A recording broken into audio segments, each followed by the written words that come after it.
Do you think your job is safe? I'm a YouTuber now. Yo, what's up? It's Phelan. And it's Ferris. Welcome to the channel. Welcome to the channel. And today we're here to talk about the economy. Very important stuff. Today we have some big news, some more bankruptcies rolling in. Pier 1, a very popular retailer. Goes Gym to JCPenney's, J. Crew, Crystal, Neiman Marcus, which strikes me. I mean, Neiman Marcus, they were pretty on point. Retail is doomed. Retail is doomed. We already knew that retail was on its way out from a mall perspective. So this just, I think, puts the nail in the coffin for retail. You're going to see more bankruptcies. It's really going downhill, and we're already at, 36 million unemployed? 50 million, I think, is right around the corner. Yeah, definitely. And we'll be lucky if it stops there. So that's real dangerous stuff. Yeah. What happens in a country where a third of its workforce, where it used to be 3%, is now unemployed? Yeah, Donald Trump said he had the best unemployment numbers ever, So what happens when you flip that to Herbert Hoover? And that's where we're going. We're going to depression level stuff. 40% of the jobs that are lost are not going to come back. But here's something I want to keep in mind. Every time there's a prediction made, a month later, it could even be a week later, it's always worse than what they thought it was going to be. Right. Whether the risk was low to getting coronavirus until the whole country shut down. We're probably headed towards a recession to we're definitely in a recession to we're probably going to be in a depression to we're definitely in a depression. Yeah, definitely. Let me just start with the prospect of a recession. What chances do you think we're going to have one, and how deep will it be? More likely than not, I'd say the probability at this point are well over even. If you press me, I'd say 65%. You've been talking about this being a recession and maybe being a worse recession than had been anticipated. I got to be honest with you. We could be on the verge of a depression, not a recession. We're almost surely headed for an unemployment rate close to 20%, maybe above. And that is Great Depression level unemployment. As we have heard, today's jobs report fills in a picture of devastating unemployment nationwide, not seen since the Great Depression. So folks, if you haven't realized it, this is the Greater Depression, and it's going to take time for these things to bubble over. And I think that's the issue that people are having with reality, is that they still see a lot of places open, but they're struggling to stay open. They're days away from closure. You need 85% capacity to have a sustainable business. Right. And we're telling them to operate at 25%. Give them even 50. I need 100% of what I had the day before for this brick and mortar, for this, right? And think about our whole economy. Capitalism is built on the prospect of growth. Imagine if your income went down 50%. What if they told you was only going to make 25% of your check?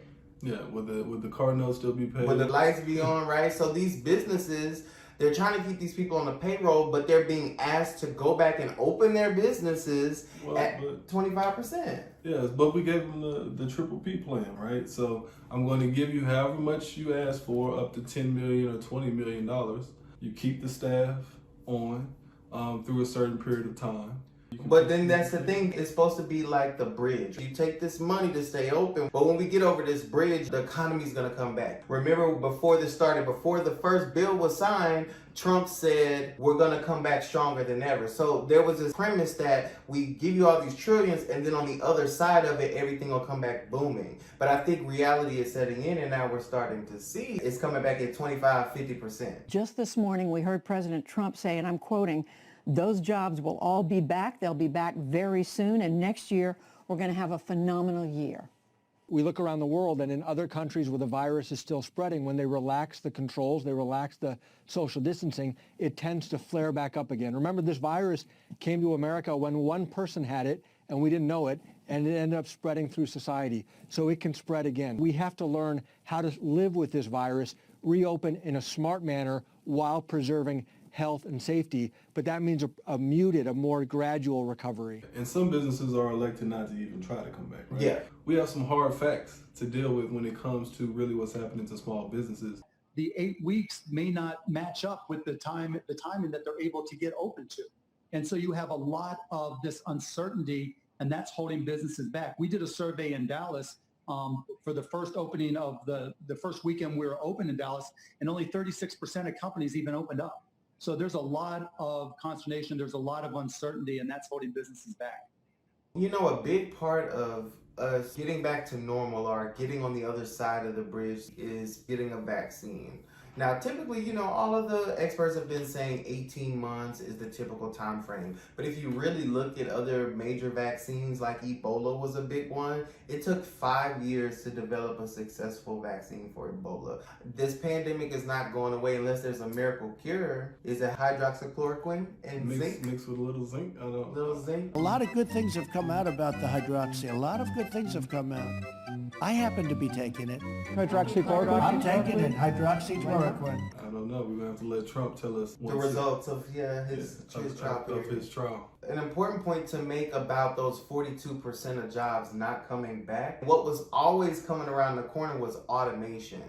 This disruption of the labor force has been sneaking up on people for decades, with technology taking on jobs in manufacturing and agriculture, making some jobs obsolete.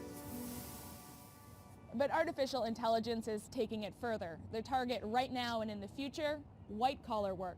And that means highly educated and high-paying jobs are the next big target.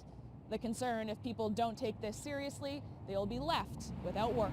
Now we're starting to see in fields like medicine, law, investment banking, dramatic increases in the ability of computers to think as well or better than humans. And that's really the game changer.